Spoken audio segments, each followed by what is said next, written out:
మహారాజ పదవి కావాలనుకున్న వాళ్ళు పరమేశ్వరి పూజ చేస్తారు. ఐశ్వర్యం కావాలనుకున్న వాళ్ళు దుర్గాదేవిని పూజ చేస్తారు. తేజస్సు కావాలనుకున్న వాళ్ళు అగ్నిహోత్రాన్ని ఆరాధన చేస్తారు. ఇంద్రియ పటుత్వం కావాలనుకున్న వాళ్ళు దేవేంద్రుణ్ణి ఆరాధన చేస్తారు. అలాగే వీర్యవృద్ధి కావాలి అనుకున్న వాళ్ళు రుద్రుణ్ణి ఆరాధన చేస్తారు. ఇలా ఒక్కొక్క దానికి జ్ఞానము బాగా కలగాలనుకున్న వాళ్ళు శివారాధన చేస్తారు. ఒక్కొక్కరిని ఒక్కొక్క దానికి ఆరోగ్యం బాగా కలగాలి మళ్ళీ అనుకున్న వాళ్ళు అశ్వినీ దేవతలను ఉద్దేశించి ఆరాధన చేస్తారు. ఇవి వాళ్ళ వాళ్ళ అధికారాలు. అన్నీ ప్రభుత్వం యొక్క కార్యాలయాలే. కానీ రేషన్ కార్డు కావాలి అంటే పోలీస్ స్టేషన్కి వెళ్ళకూడదు. అది ప్రభుత్వ కార్యాలయమే కదండి. పోలీస్ స్టేషన్ కూడా ఇక్కడ ఎందుకు ఇవ్వరండి అంటే ఇవ్వరు. ఎంఆర్ఓ ఆఫీస్కి వెళ్ళాలి. మీ ఇంట్లో దొంగతనం జరిగితే అక్కడి నుంచి దొంగతనం జరిగిందండి అని చెప్పి దేవాదాయ ధర్మాదాయ శాఖ అసిస్టెంట్ కమిషనర్ గారు ఆఫీస్కి వెళ్ళకూడదు. ఆయన విష్ణు సహస్రం పుస్తకం ఒకటి ఇచ్చి చదువుకోండి అని పంపిస్తారు. మీరు పోలీస్ స్టేషన్కి వెళ్ళాలి. అన్నీ ప్రభుత్వ కార్యాలయాలే. కానీ దేని శాఖ దానిది. ప్రభుత్వమే గ్రంథాలయం పెట్టి మీకు చదువుకోమంటుంది. ప్రభుత్వమే పాఠశాల పెట్టి మీ పిల్లల్ని తీసుకురండి, డబ్బే ఒక్కర్లేదు చదువు చెప్తానంటుంది. ప్రభుత్వమే కారాగారం పెట్టి జేబు కత్తిరించి అందులో ఉండని తీసుకెళ్తుంది. శిక్షించుట రక్షించుట రెండు ప్రభుత్వ పరంగా జరిగినట్టే ప్రభుత్వము ఈశ్వరుడైతే ఆయన ఇచ్చిన శాఖలు ఇవన్నీ.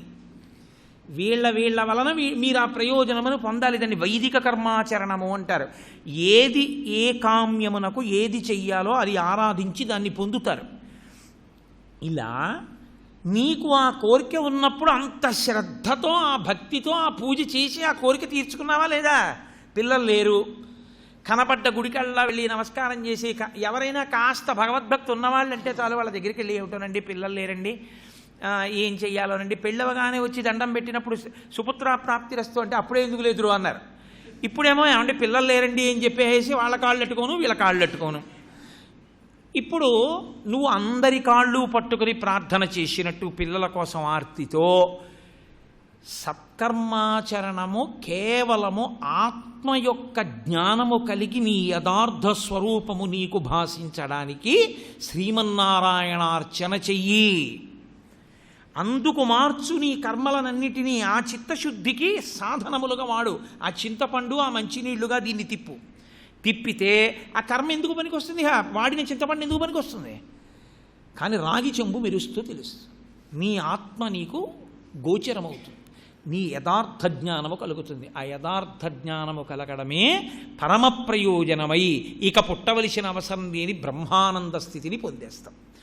కాబట్టి అమరేంద్రాదులు కొల్చు భంగిజనులబ్జాక్షు సేవించగా విమల జ్ఞాన విరక్తి ముక్తినొసగున్ వేయేల భూనాథ తత్కమలాధీశు కథా సుధారస నదీ కల్లోల మాలా పరిభ్రమమెవ్వానికి నయిన కర్ణయుగళీ పర్వంబు కాకుండునే అంటాడు మహానుభావుడు. పోతన గారు ఎలా పడ్డాయో అసలు ఆ వ్యాసుల వారి సంస్కృతానికి అనువాదం అంత గొప్పగా పడింది. పలికిడిది భాగవతమట పలికించు విభుండు రామభద్రుండట. అందుకు పడింది మహానుభావుడికి.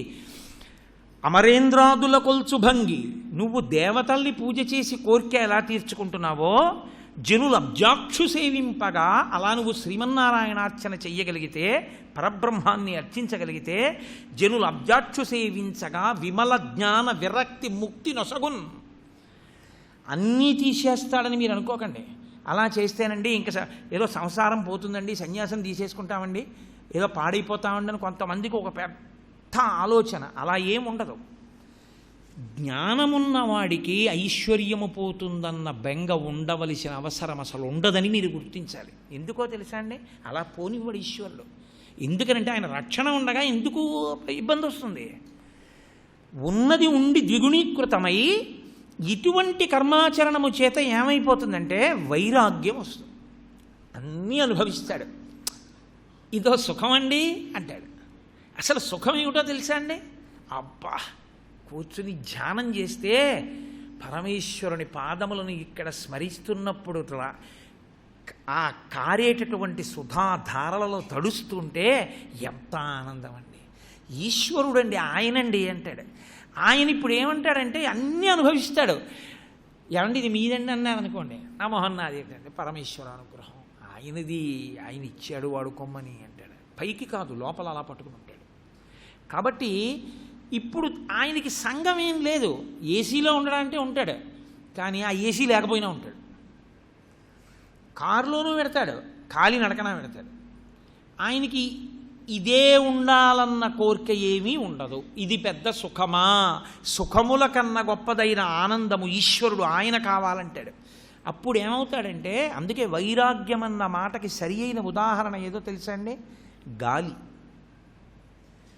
ఇప్పుడు సంసారంలో ఉన్నవాడు వైరాగ్యంతో ఉండకూడదు అన్నది యథార్థమైన సిద్ధాంతమైతే త్యాగరాజు గారు మోక్షం పొందకూడదు, అన్నమాచార్యుల వారు మోక్షం పొందకూడదు. బట్ట మార్చిన వాళ్లే మోక్షాలను పొందుతారు, బట్ట మార్చిన వాళ్లే వైరాగ్యాలు పొందుతారన్న సిద్ధాంతము పరమ తప్పు. బట్ట మారిస్తే వైరాగ్యం ఎక్కడొస్తుంది? లోపల మార్పు వస్తే వైరాగ్యం వస్తుంది. కాబట్టి కర్మాచరణమును తిప్పితే వైరాగ్యం వస్తుంది. అన్ని సుఖముల మధ్య ఉండి కూడా ఇవేముంది లేదు అని నిస్పృహుడయి ఉంటాడు. అందుకే గాలి చూడండి, పూల మించి వెడుతోంది అనుకోండి, మల్లెపూల వాసన వస్తుంది. ఆ గాలి అలా వెళ్ళిపోతున్నప్పుడు ఒక కుక్క యొక్క కళేబరం పడుంది అనుకోండి, ఆ కళేబరం మీదకి వెళ్ళింది. ఇప్పుడు ఆ దుర్వాసన ఆ గాలిలోకి ప్రవేశిస్తుంది. అంత పూల మించి వెళ్ళాను, నాకు మంచి పేరు వచ్చింది, దిక్కుమాల కుక్క పీనుగు మించి వెళ్ళాను, నాకేమో ఈ కుక్క కళేబరం కంపు నాలోకి వచ్చి నన్నేమో అందరూ ఇలా రుమాలడ్డు పెట్టుకుంటున్నారని ఏమైనా బాధపడుతుందా? మల్లెపూల మించి వెళ్ళినప్పుడు పొంగిపోదు, కుక్క కళేబరం మించి వెళ్ళినప్పుడు కుంగిపోదు. పొంగు కుంగు రెండూ లేకుండా ఉండగలిగితే ఖగా మీరు నిలబడినట్టు. సుఖ దుఃఖ రెండింటిలోనూ ఖ మాత్రం ఉంది. ఒకదానికి ముందు సు ఉంది, ఒకదానికి ముందు దు ఉంది. సు అంటే మీకు బాగుంటే బాగున్నానని పొంగిపోవడం, మీకు బాగులేదనిపిస్తే బాగులేదని కుంగిపోవడం. ఈ సు దు రెండు లేవు, ఎప్పుడు ఖ. ఆకాశం అలాగే ఉంది, మధ్యలో మబ్బులు వచ్చాయి, మధ్యలో మబ్బులు పోయాయి, దానికి ఏం అభ్యంతరం లేదు. అలా ద్వంద్వాతీత స్థితికి వెళ్ళగలిగినటువంటి స్థితికి వైరాగ్యమని పేరు. ఇప్పుడు పరమేశ్వరుణ్ణి చిత్తశుద్ధితో కర్మాచరణము చేసి ఆరాధిస్తే విమల జ్ఞాన విరక్తి ముక్తి నొసగున్. కాబట్టి ఇప్పుడు ఎప్పుడూ ఈశ్వర స్మరణతోనే ఉంటాడు, ఎప్పుడూ ఆయన గురించే తలంపు. ఏమవుతుంది? మీతో నేను మనవి చేశా, తలంపు అన్న మాటకు అర్థం మనసుది. స్మరణము అన్నది మీరు ఎప్పుడు చెప్పినా మనసుదే, మనసుకి మాత్రమే స్మరణ. అందుకే స్మరుడు అని పేరు మన్మధుడికి. ఇప్పుడు మనసు పరమేశ్వరుణ్ణే స్మరిస్తోంది, ఊపిరి ఉన్నంతసేపు స్మరిస్తుంది, దానికి అలవాటైపోయి ఆఖరి ఊపిరిలో కూడా అది ఆయన్నే స్మరించింది. స్మరించిన వాడు రెండు రకాలుగా వెడతాడు అని చెప్పారు శుకమహర్షి. ఒకడు అంత్యకాలము సమీపించిందని తెలుసుకున్న యోగి, అథవా ఇక ఈ శరీరమునందు ఉండక్కర్లేదని అన్నంత వైరాగ్యం వచ్చినవాడు పాదమును గుదస్థానము దగ్గర తొక్కిపెట్టి అక్కడ నుంచి షట్చక్ర భేదనం చేసి బ్రహ్మస్థానం దగ్గరికి వచ్చి అక్కడ బద్దలు కొట్టుకుని పైకెళ్ళి అనంతమైన బ్రహ్మములో కలిసేటప్పుడు ఒక్కొక్క స్థానాన్ని ఒక్కొక్క పొరని దాటుతూ చిట్ట చివర పైన ఉన్న అనంతమైన పరబ్రహ్మమునందు లయమైపోతాడు యోగి. ఆ స్థితిని పొందుతాడు. అది అంత తేలికైన మార్గమేం కాదు. రెండవది భక్తితో కూడిన కర్మాచరణము చేత కలిగేటటువంటి జ్ఞానావిర్భావము, అది అందరికీ యోగ్యమైనటువంటి మార్గం. ఎవ్వరు ఏ పని చేస్తున్నారో ఆ పనిని మానమని శాస్త్రం చెప్పలేదు. ఏ పని నువ్వు చేస్తున్నావో ఆ పని చెయ్యి, కానీ చిన్న మార్పు లోపల తీసుకుంటరా. అన్నీ పరమేశ్వర పరం చెయ్యి. భగవంతుణ్ణి ముందు భగవంతుణ్ణి వెనక పెట్టి పనులు చేస్తుండు. ఇప్పుడు ఆఖరి స్మరణ కూడా భగవంతుడి గురించే ఉంది కాబట్టి ఇప్పుడు ఆయన మళ్ళీ శరీరంలోకి రావలసిన అవసరం లేనటువంటి రీతిలో నిర్గమిస్తాడు. ఆఖరి ఆలోచన ఈశ్వరపరమైంది కాబట్టి ఈశ్వరుని యందు కలిసిపోతాడు. ఎందుకంటే లలితా సహస్రనామాన్ని భాస్కరరాయల వారు వ్యాఖ్యానం చేశారు. ధన్య అని ఒక నామం అమ్మవారికి. ఆ నామాన్ని వ్యాఖ్యానం చేస్తూ ఇదే అంటారు, ఐశ్వర్యం గురించి ఆలోచించిన వాడు అధోముఖంగా వెళ్ళిపోయి తిరియక్కైపోతాడు. పగతో ఎవరి మీదో ఆలోచిస్తూ వెళ్ళిపోయినవాడు అధోముఖంగా వెళ్ళిపోయి తిరియక్కైపోతాడు. ఎవరి మీదో ప్రేమతో ఆలోచిస్తూ వెళ్ళిపోయినవాడు అధోముఖంగా వెళ్ళిపోయి తిరియక్కైపోతాడు. అంటే శరీరము యొక్క కింది భాగాల్లోంచి వెళ్ళిపోతుంది మన ప్రాణం.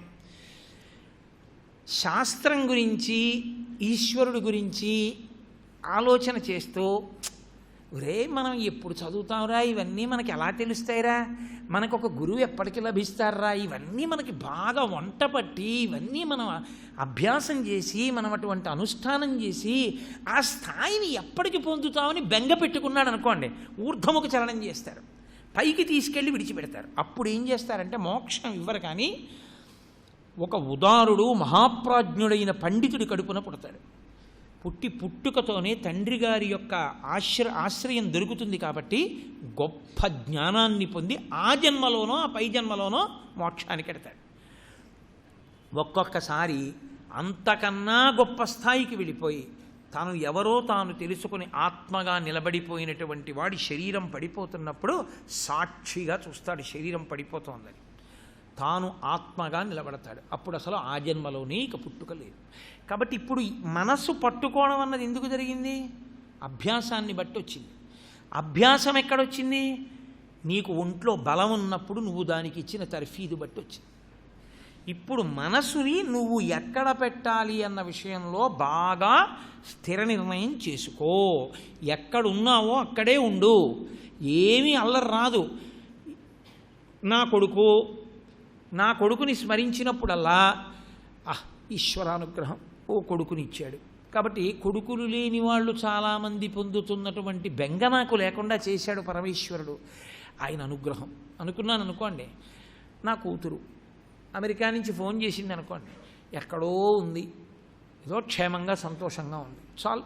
హాయిగా దాని భర్తతో అది అమెరికాలో ఉందో ఇండియాలో ఉందో దాంపత్యం ఇద్దరూ అన్యోన్యంగా సంతోషంగా ఉన్నారు, ఈశ్వరా నన్ను అనుగ్రహించావు, ఇంకేం కావాలి అనుకున్నాను అనుకోండి. ఇప్పుడు మీరు ఎక్కడికి వెళ్ళిపోవాలి? మీరు ఎక్కడికి వెళ్ళిపోక్కర్లేదు, ఈ బట్ట మార్చుకోక్కర్లేదు. బట్ట మార్చుకోవడం అంటే ఏమిటో మీరు గమనించారని నేను అనుకుంటున్నాను. ఇందులో ఉన్నారో అందులోనే ఉండవచ్చు, కానీ మీ ఆలోచనల్ని ఈశ్వరపరం చెయ్యాలి. బాగుందండి, సుఖానికి చెప్పారు, మీ అబ్బాయి బాగుంటే చెప్పారు, మీ అమ్మాయి బాగుంటే చెప్పారు, మీ అబ్బాయికి జ్వరం వస్తే ఏమనాలి? ఈశ్వరా, ఇంకేదో పెద్ద ఉపద్రవం వచ్చి ఇబ్బంది రాకుండా కేవలం జ్వరం ఇచ్చి దాన్ని తట్టుకోగలిగిన స్థితినిచ్చి నేను కూడా వెళ్ళవలసిన అవసరం లేకుండా, ఏదో నాన్నగారు కొద్దిగా ఒళ్ళు వేడెక్కిందండి అదే సమయానికి అనుకోకుండా పక్కనే మా అక్కయ్య కూతురు ఒకత్తి అక్కడ ఉండడం వల్ల అది తీసుకెళ్ళి దగ్గర పెట్టుకుని జాగ్రత్తగా చూసి తగ్గిన తర్వాత ఇంటికి పంపించిందంటే తగ్గాక చెప్పాడు, ఈశ్వరా ఎంత అనుగ్రహించావయ్యా, ఒక బంధు రూపంలో వచ్చి అలా కాపాడావా, ఆ కర్మని తీసేసేటప్పుడు నా పాపం ఇలా పోయింది పోన్లే అని ఈశ్వరుడి పాదాలు పట్టుకున్నారు. ఇప్పుడు మీకు ఈశ్వరుడి పాదాలు పట్టుకోవడానికి అనువైన సందర్భం లేని స్థితి ఎప్పుడుంది? కొట్టినా ఈశ్వరుడే, తిట్టినా ఈశ్వరుడే. అప్పుడు ఆ స్థితిలో చిట్ట చివర బాధ వస్తోంది, తలుపు సందులో వేలు పడిందండి, ఒకడు అయ్యి బాబోయ్ అన్నాడు, ఒకడన్నాడు శివ శివ అన్నాడు, ప్రాణోత్క్రమణం అవుతోంది, ఒళ్ళు చెమటలు పట్టేస్తోంది, ఇంకా ఏమీ వినపట్టలేదు. అప్పుడు కూడా నీకు అలవాటు ఏ బాధ వచ్చినా ఆయన్నే స్మరించడం, ఆయననే స్మరిస్తూ ఊరుకున్నావు. ఆ స్మరణతో వెళ్ళిపోతోంది మనసు. అప్పుడు మార్గాన్ని మారుస్తారు, ఊర్ధముఖ చరణం చేయిస్తారు, ఈశ్వరుడు ఎందు వెళ్ళిపోతాం. కాబట్టి భక్తితో కూడిన కర్మాచరణము చెయ్యి. ఇందులో ఈశ్వరుడు పరిత్రాణాయ సాధూనాం వినాశాయ చ దుష్కృతాం ధర్మ సంస్థాపనార్థాయ సంభవామి యుగే యుగే. భగవంతుణ్ణి మా మాంసనేత్రంతో చూడడానికి ఇలా రావాలని అడిగిన వాళ్ళ కోసమని ఈశ్వరుడు ఎన్ని రూపాల్లో కిందకొచ్చాడో తెలుసా? అంత ఉదారుడయా పరమేశ్వరుడంటే. ఆయనని భక్తితో నువ్వు అడగాలి, కానీ ఆయన ఎంత కిందకైనా రాగలిగిన వాడు. అజాయమానో బహుధా విజాయితే అని శృతి కీర్తిస్తోంది ఆయన్ని. అంతటి ఉదారుడు. ఆయన కాళ్ళు పట్టుకో. ఆయన ఎన్నో అవతారములుగా, అవతారము అన్నమాట మీరు అర్థం చేసుకోవాలి ఎప్పుడు. తార అంటే పైనుండునది, తార అంటే అసలు మీ కంటితో దాని యథార్థ స్వరూపము కనపడదు, అది భూమి కన్నా కొన్ని వేల రెట్లు పెద్దది, స్వయం ప్రకాశకం. కానీ అది మీకు మిణుక్కుమంటూ ఎంతుందిరా నక్షత్రం అంటే ఇంత ఉందండి అంట. అంతుందా? భూమి కన్నా కొన్ని వేల రెట్లు పెద్దది మీ మాంసనేత్రమునకు యథార్థగోచరము కావట్లేదు. యథార్థగోచరము కాని నక్షత్రము భూమి మీదకి దిగిందనుకోండి, చూడ్డానికి మనం ఉంటాం. కాబట్టి ఇప్పుడు దాన్ని చూడ్డానికి వీలుగా అంత పెద్ద నక్షత్రం మనం చూడ్డానికి వీలుగా మనలాంటి మనిషిగా వచ్చి మన ఎతట నించుందనుకోండి, తారా పైనన్నది అవతారా కిందకు వచ్చిందంటాం. అది చూడడానికి వీలు లేనిది, ఇది చూడడానికి మీకు అనువైనటువంటి స్థితిలో తానే కిందకి దిగి వచ్చి మీ ముందు నిలబడింది. ఇది ఔదార్యము, కారుణ్యము. అందుకే ఎక్కడ అవతారం ఉన్నా అక్కడ కారుణ్యం ఉందని గుర్తు. కారుణ్యము లేని అవతారం ఉండదుగా. అందుకు కదూ రామదాసు గారు రామచంద్రమూర్తిని కీర్తన చేస్తే 100 పద్యాల్లోనూ కూడా ఒకటే ముకుటం పెట్టాడు ఆయన. బండన భీముడత్త జనబంధవుడు జ్వల బాణతోణ కోదండ కళా ప్రచండ భుజతాండవ కీర్తికి రామమూర్తికిన్ రెండవ సాటి దైవమిక లేడనుచున్ గడకట్టి భేరికా డాండ నిరదంబుల జండము నిండ మత్త వేదండము నెక్కి చాటెదను దాశరథి కరుణాపయోనిధి అన్నాడు. కరుణకి సముద్రం వంటి వాడివయా, సముద్రం లోతు ఎలా తెలియదో నీ యొక్క కారుణ్యము యొక్క లోతు కూడా తెలియదు. లేకపోతే మనుష్యుడిగా పుట్టడానికి కౌసల్యా గర్భవాసం 12 నెలలు చెయ్యవలసిన దరిద్రం నీకేమిటి? తతశ్చ ద్వాదశే మాసే చైత్రే నామమికే తిథౌ నక్షత్రే దైవచ్చే సోచ్య సంస్థేషు పంచషు గ్రహేషు కర్కటే లగ్నే వక్పతాం ఇందునా సహా ప్రోద్యమానే జగన్నాథం సర్వలోక నమస్కృతం అన్నారు బాలకాండలో వాల్మీకి మహర్షి. 12 నెలలు కౌసల్యా గర్భవాసం చేసి తల కిందకి పెట్టి కాళ్ళు పైకి పెట్టి అప్పుడు బయటికి వస్తే తప్ప తను మనుష్యుడు అనిపించుకోడని, మనుష్యుడైతే తప్ప రావణ సంహారం జరగదని మన కొరకని అంత గర్భవాసం చేసి గర్భనరకం అనుభవించి బయటికి వచ్చిన నీ కారుణ్యానికి అవధి చెప్పడం ఎలా కుదురుతుంది? సముద్రం లోతు ఎలా చెప్పలేనో నీ దయని నేను అలా చెప్పలేను. అదే అవతారము అన్నాడు రామదాసు గారు.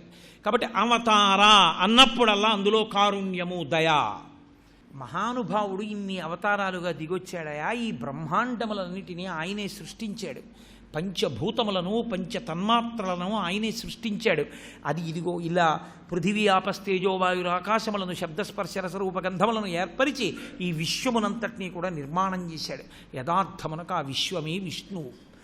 ఇది తెలియడం కోసం చేసేటటువంటి సాధనా బలం చేత మాయ తొలగిపోతుంది. తొలగిపోయిన ఉత్తర క్షణంలో యథార్థ స్వరూపము భాసిస్తుంది. అందుకే మాయా అంటే ఏమిటి అంటే లేనిది ఉన్నట్లు కనపడునది. యథార్థానికి లేదు కానీ ఉన్నట్లు కనపడుతుంది. మరి ఎప్పుడు పోతుంది? లేదని తెలిసినప్పుడు పోతుంది. బాగులేదండి మీరు చెప్పింది, చాలా అయోమయంగా ఉంది, అదేం అర్థం అవ్వలేదు మాకని మీరు అంటారేమో అని నాకు అనుమానం. మీకు అర్థమైపోతుంది, మీరు ప్రాజ్ఞులు, తెలుసు నాకు, కానీ నా తాపత్రయం అంతే. రామకృష్ణ పరమహంస ఇది అర్థం కావడానికి గొప్ప ఉపమానం చెప్తుండేవారు. వెనకటికి ఒక గురువుగారు ఆశ్రమాన్ని నిర్మించుకుని ఉంటున్నాడు. ఏదో పాపం ఆయన దగ్గర పరిచారికుడు ఉండేవాడు, శిష్యుడు. ఆ శిష్యుడు ఏదో కాస్త ఆయన దగ్గర వేదం నేర్చుకుంటూ ఉండేవాడు. ఎవరైనా వస్తే గురువుగారు ధ్యానం చేసుకుంటున్నారు కూర్చోండి అంటుండేవాడు. గురువుగారు మా అక్క పెళ్ళండి, ఒక్క 10 రోజులు ఇంటికి వెళ్ళి వస్తానన్నాడు. అక్క పెళ్ళికి పంపించకపోతే ఎలా? సరే వెళ్ళిరారా అని పంపించారు. ఎవరో ఒకడు పర్ణశాల ముందు కూర్చునేవాడు ఉండాలిగా, లేకపోతే ఎవరో వచ్చి పిలుస్తుంటే ధ్యానం భంగం అయిపోతుంది. అందుకని అలా వెళ్ళిపోతూ మేకలు కాసుకునేవాడిని చూసి, ఒరే నీకు స్నానం చేసి రా, విభూతి పెట్టి బొట్టు పెట్టి నీ మెళ్ళో దొంగజంజం వేస్తాను, వీధిలో కూర్చో, చూడ్డానికి అచ్చు నువ్వు బ్రహ్మచారిలా ఉంటావు, నువ్వు ఒక్కటే మాట చెప్పు, ఏమీ మాట్లాడద్దు, అలా కూర్చో అంతే. ఎవరో ఉన్నారనుకుని వెళ్ళిపోతూ ఉంటారు. నువ్వు ఏమీ మాట్లాడకుండా ఉండు చాలు, నువ్వు కూర్చుంటే చాలు, గబుక్కుని ఎవరో లోపలికి రాకుండా ఉంటారు అంటే వాడు కూర్చున్నాడు. వాడి ప్రారంధం కొద్దీ ఈ గురువుగారి స్నేహితుడు వచ్చాడు. ఆయన మంచి ఉపాసకుడు. ఆయన వచ్చి ఒరే ఏడురా అన్నాడు. ఆ గురువుగారి పేరు చెప్పి ఆయన ఏడురా అని అడిగాడు. ఈ పిల్లాడితో చెప్పొద్దన్నారు కదా, గురువుగారు మాట్లాడుతున్నారు, వీరు మాట్లాడితే మరి తెలిసిపోతుంది, ఎందుకంటే వాడికి మాట రాదు సరిగ్గాను. అదేమిట్రా నువ్వు ఏంట్రా ఇలా కూర్చున్నా, నీకు మాటే రాదు ఏమిట్రా, నువ్వేం చదువుకున్నావురా, ఏనా రుద్రమన్నా నేర్చుకున్నావా, నీకు పుణ్యాహవాచనం అన్నా వచ్చా అంటాడు. ఇంకా మరీ భయం. అందుకని నువ్వు ఏమీ మాట్లాడద్దు అన్నారు గురువుగారు. ఏర్రా నా స్నేహితుడు అన్నాడు. వాడు మాట్లాడలేదు. ఏర్రా అంటే మాట్లాడమేరా, ఏరి నా స్నేహితుడు ఏడి, ఎక్కడికి వెళ్ళాడు, లోపల ఉన్నాడా బయటికి వెళ్ళాడా అన్నాడు. వాడు మాట్లాడలేడు. ఇరే ఎంత పిలిచినా మాట్లాడారా, నువ్వేం గొర్రెలు కాసేవాడు ఏంట్రా అన్నాడు. అలాగని వాడు పారిపోయాడు. అమ్మ బాబోయ్ ఈయన ఎవరికో తెలిసిపోయింది, నేను గొర్రెలు కాసేవాడిని నేను. అంటే గొర్రెలు కాసేవాడని తెలియనంతసేపు ఉండేవాడు, గొర్రెలు కాసేవాడని తెలియగానే పారిపోయేవాడు. కాబట్టి ఉన్నదా అంటే ఉన్నది, యథార్థ స్వరూపము తెలిస్తే పారిపోవున్నది.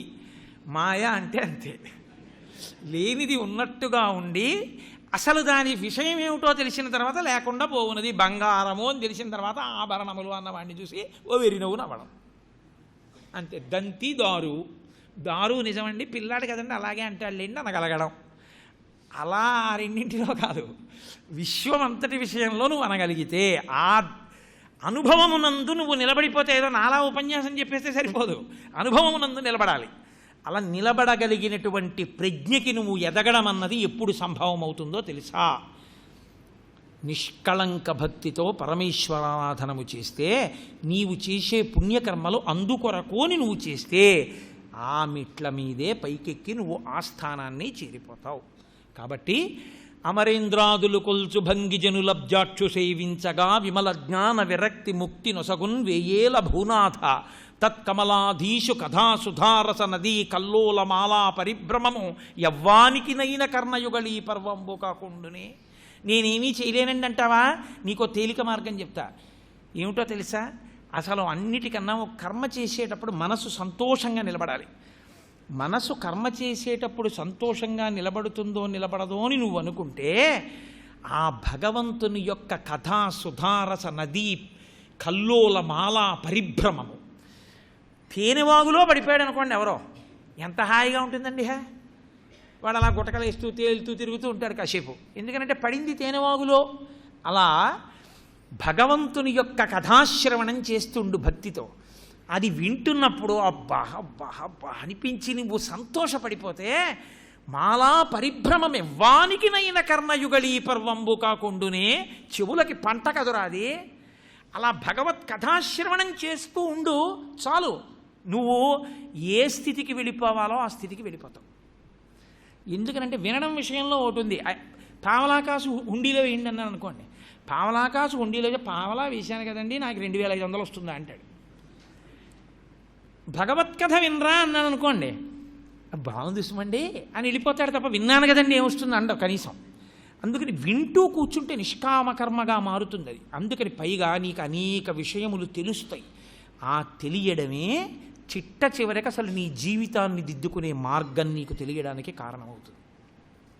ఆ విననంతసేపు అసలు నీ జీవితాన్ని నువ్వు ఎలా దిద్దుకోవాలో, కర్మాచరణం ఎలా చేయాలో నీకు తెలియదు. కాబట్టి ఆ కథాసుధారస నదీ కల్లోలమాలా పరిభ్రమమెవ్వానికి నైన కర్ణయుగళీ పర్వంబు కాకుండునే అంటారు. శుకబ్రహ్మ ఇంత అందంగా తన ప్రవచనాన్ని ప్రారంభం చేస్తూ ఆయన అంటారు, మహానుభావుడైనటువంటి విష్ణువు ఈ లోకాన్ని రక్షించడం కోసమని ఇన్ని పర్యాయములు అవతారమూర్తిగా ఈ భూమండలం మీదకి దిగారు. ఒకానొకప్పుడు చతుర్ముఖ బ్రహ్మగారు సృష్టినంతటినీ ప్రారంభం చేశారు. ఈ సృష్టినంతటినీ ప్రారంభం చేసి ముందు ప్రజాపతులు అంటారు, వాళ్ళని సృష్టి చేశారు. చేసి వాళ్ళని నాయన మీ అందరూ కూడా తంతువుగా అంటే అవిచ్ఛిన్న గురు పరంపరా ప్రాప్త అంటారు చూసారా, అలా మధ్యలో తెగిపోకుండా వెళ్ళడాన్ని తంతువు అంటారు. దూది చేతిలో పట్టుకుని పూర్వం కచ్చిక అని ఉండేది, ఆవు పేడతో పిడక చేసి పిడక కాల్చి ఆ కచ్చిక దగ్గర పెట్టుకుని నోట్లోనో ఏదైనా కాయి పండు తిని ముట్టుకుంటే ఒప్పుకునేవారు కాదు. ఆ ఒత్తులు చేసేటప్పుడు ఆ కచ్చిక చేత్తో ముట్టుకుని ఆ దూదిని ఇలా ఇలా ఇలా ఇలా ఇలా ఇలా సన్న తీగలా తీసుకొస్తారు. ఆ తీసుకురావడం కూడా చిక్కులు పడిపోయేట్టు కాదు, కింద ఇలా సున్న ఏదో జంతికి చుట్టినట్టు పడుతుంది. అది పడితే ఇప్పుడు దాన్ని ఒక కొలతకి తీసి ముక్కలు తుంపి ఒత్తుల కింద పెట్టి ఆవు నేతిలో వేసి ఉంచేవారు. దాన్ని తంతు అంటారంటే మధ్యలో తెగకుండా వెళ్ళాలి. అది అలవాటు లేనివాడు కానీ ముట్టుకున్నాడు అనుకోండి ముక్కలు అయిపోతుంది. ఆ తంతువుగా తీసుకెళ్ళడం రావాలి.